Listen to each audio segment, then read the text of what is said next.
दिलवा के बात हो नारायण पूछे तुलसी से के तुहर माता तुलसी के तुहर पिता के तुहरी माता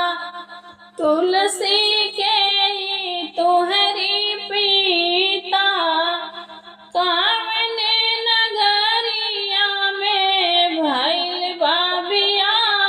हो नारायण पूछे तुलसी से दिलवा के बात हो नारायण पूछे तुलसी से दिलवा के बात हो नारायण पूछे तुलसी से धरती हमारी माता में हमारे पिता धरती हमारी माता में हमारे पिता गोकुल नगरिया में भइल बाबिया हो नारायण पूछे तुलसी से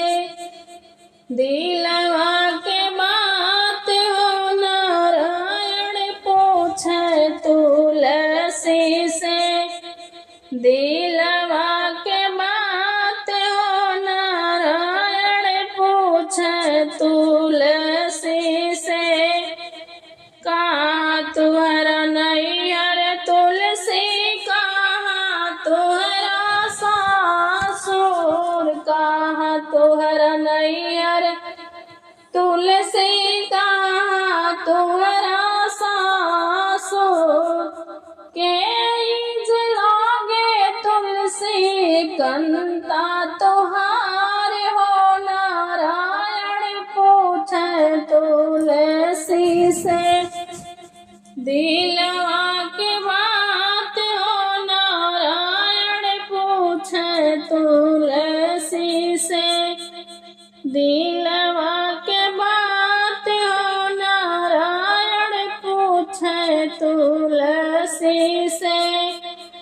गंगा तीर नैहर हमरा जमुना तीरे सासुर गंगा तीर नैहर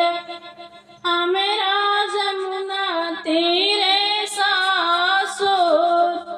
कुंवर कन्हैया हमें कंता हमार हो नारायण पूछे तुलसी से दिलवा के बात हो नारायण पूछे तुलसी से दिलवा